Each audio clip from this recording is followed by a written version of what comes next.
Imagine this. Imagine you have to leave everything behind. Families, friends, but especially a place where you only knew as home, driven away by a war or a natural disaster. My family and I escaped the Civil War III between Ethiopia and Eritrea. We were forced to leave the only place we knew, the only place we called home. We walked 3 days and 3 nights to escape. And families have been separated. And as for me, 2 years old at that time, the only person I had was my mother, who was desperately trying to find a safer place for us, not knowing that safer place even existed. But hope was what kept us going.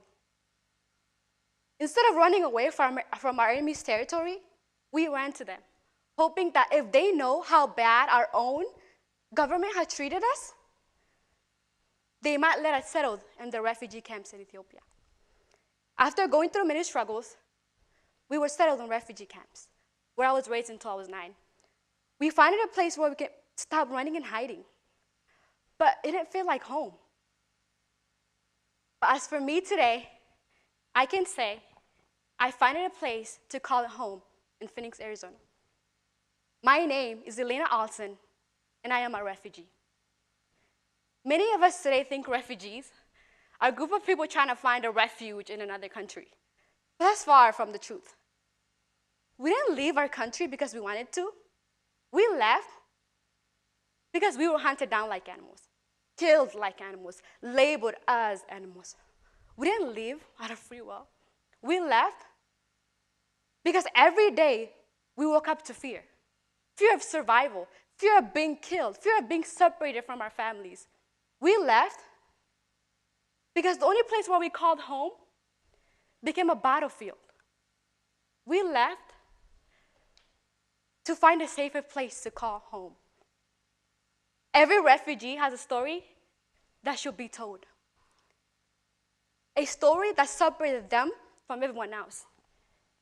This is the reason I have started New City of Hope, a nonprofit organization that educates students in the community about the plight of refugees. People tend to fear what they do not understand, and the best way to understand something is to learn about it directly. Every human should hear the story that changed a person's life forever, giving them the title refugees. The reasons why they left their homelands. Why put a child on a boat by themselves? I believe no one leaves home unless the place they call home is gone. And I know this because I've been a refugee. I am a refugee, and I know exactly how it feels like to be one. And tonight, I'm not asking for you to feel sorry for me or refugees, but I am asking you to educate our community about the plight of refugees. There are so many misconceptions about refugees.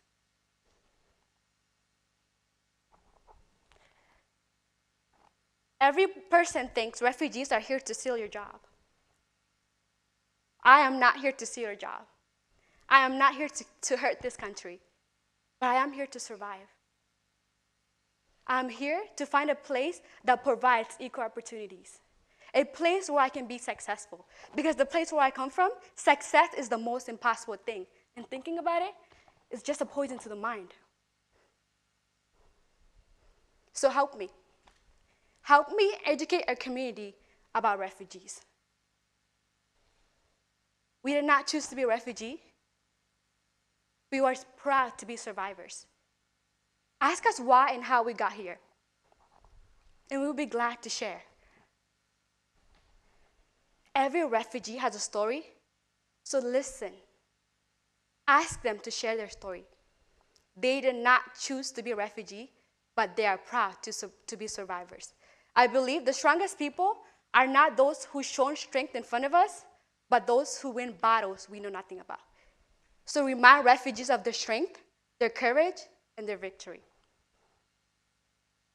My name is Elena Alsen, and I am proud to claim the title refugee.